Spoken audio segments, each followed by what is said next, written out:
Diduga gunakan tanah lempung untuk pemadatan, proyek jalan 7 miliar di Sukarame jadi sorotan. Serang, penasultan.co.id, proyek pembangunan konektivitas ruas jalan Desa Cimaung Sukarame, Kecamatan Cikeusal, Kabupaten Serang, Banten, kini menuai sorotan tajam. Proyek yang menelan anggaran fantastis mencapai 7 miliar lebih dari APBD Provinsi Banten tahun 2025, itu diduga dikerjakan asal jadi dan syarat penyimpangan.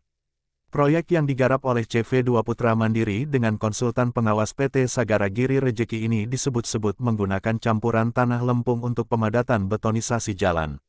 Dugaan tersebut muncul setelah tim investigasi penasultan.co.id menemukan banyak kejanggalan di lapangan.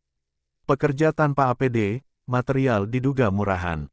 Dari hasil penelusuran tim media di lokasi proyek, pelaksana dan konsultan pengawas tidak tampak di tempat. Para pekerja pun tampak bekerja tanpa alat pelindung diri APD, bahkan beberapa di antaranya membawa peralatan kerja seperti sendok semen dari rumah sendiri. Selain itu, penggunaan material seperti batu dan semen juga diduga tidak sesuai spesifikasi teknis. Pondasi tembok penahan tanah TPT terlihat tanpa lapisan pasir uruk sebagai dasar, dan batu-batu pondasi hanya ditumpuk seadanya tanpa pola konstruksi yang jelas. Seorang pekerja di lokasi, yang mengaku bernama Us, warga Kampung Bangkong, Cikeusal, mengungkapkan bahwa APD tidak pernah disediakan oleh pelaksana proyek. Kalau disediakan kami pasti pakai, tapi ini tidak ada. Sendok semen saja bawa dari rumah, sepatu pun masing-masing beli sendiri, ujarnya, Selasa, tanggal 11 November tahun 2025.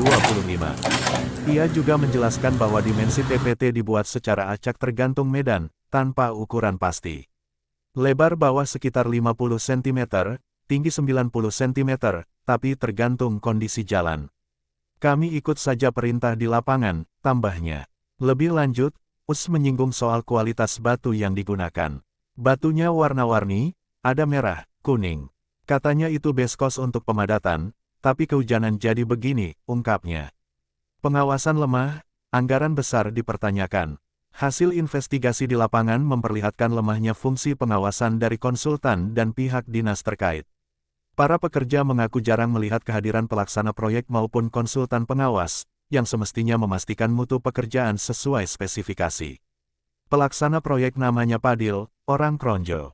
Konsultan pengawas namanya Ari, tapi dari pagi nggak pernah ke sini. Nomor kontak juga nggak ada, ujar salah satu pekerja di lokasi workshop. Dengan nilai proyek yang mencapai 7 miliar rupiah lebih, kondisi tersebut memunculkan tanda tanya besar, kemana fungsi pengawasan dan kendali mutu dari pihak terkait. DPUPR Banten diminta turun tangan. Hingga berita ini diterbitkan, pelaksana proyek dan konsultan pengawas belum memberikan klarifikasi resmi. Dugaan pengerjaan asal-asalan dan penggunaan material di bawah standar masih belum terbantahkan di lapangan. Tim penasultan.co.id akan terus menelusuri dan mengawal proyek ini hingga benar-benar sesuai spesifikasi teknis.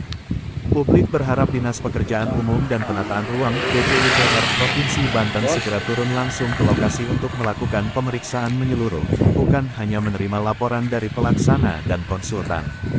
Jika benar ditemukan adanya pelanggaran teknis atau penyimpangan penggunaan anggaran, publik menuntut agar proyek senilai miliaran rupiah ini tidak dibiarkan menjadi ladang permainan oknum kontraktor dan pengawas. Tisna